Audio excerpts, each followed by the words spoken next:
Look, the order is A for everyone, but I know that private citizens are the ones who are being harassed the most, because I think that is where the maximum money will probably be made.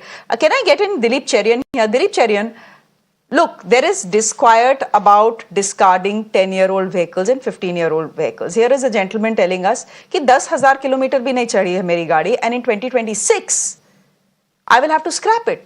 For what joy? It's in good running condition, it's not polluting, and I know it's not polluting because we have a pollution under control certificate. Why should I scrap it? So there is disquiet over the policy in any case. Anyone who wants to come to Delhi from any part of the country, and if their diesel vehicle is more than 10 years old and if their petrol vehicle is more than 15 years old, they cannot even enter the NCR region.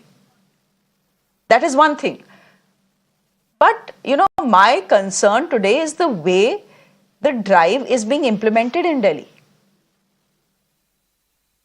I think there are both points which we need to pay attention to. One is the law itself. And I think that as a channel, you've taken the position that you are respecting and willing to abide by the way NGT and the Supreme Court have interpreted it. But aside from that, the operational part, there are big issues. Now there is a third issue, is what should the basis be for scrapping? If it is indeed about pollution, then it should be about how polluting these cars are.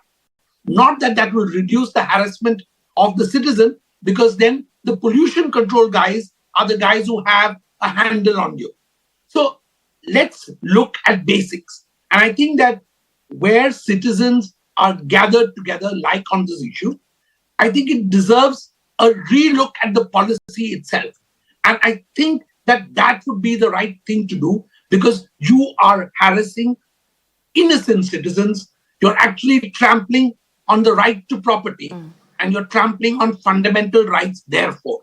So I think that this is a fair case which needs to be examined both from a technical and technological point of view, from a pollution point of view, but also a good in law kind of view.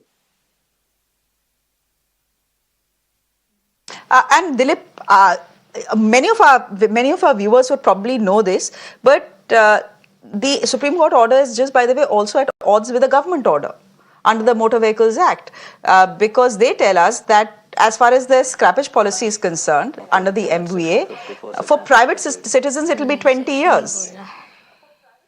And then the question is, you know, what do we listen to? Do we listen to the Supreme Court, or do we listen to the government of India? So they are at odds there as well. Sonika, you are someone who has petitioned the Supreme Court as well. Is this, and you have spoken to many such people whose vehicles have been impounded, etc. I want to know from you why you went to court, and whether this angle of, you know, someone in the middle of this making money is something that has come to you as well, because a lot of our citizens who are calling us, a lot of our viewers who are calling us, seem to be suggesting it. First of all, there are two angles to this issue. Firstly, the legal angle, and secondly, our common concern. So the legal angle says that Motor Vehicles Act should be including this. Till date, there is no such rules mentioned in Motor Vehicles Act that says that this should be scrapped after this many years. They haven't since 2018, or before that, even 2015, there was a judgment which says that that's the inception of all these things. Right, one caller pointed out that it started from IIT Kanpur during a research. This has been found. So it started from there, and then the NGT orders, then the Supreme Court. Then comes the rules. So rules are not been made till date. So there's another angle which our petition included, that is the rule point. Another thing is that that's the same question, that smog is there everywhere. Whenever there is winter, smog is there everywhere. Since I come from Calcutta, I have seen smoggy weather. So there the vehicles are running. It's in recent time that they have started banning those vehicles, which is much later than NCR.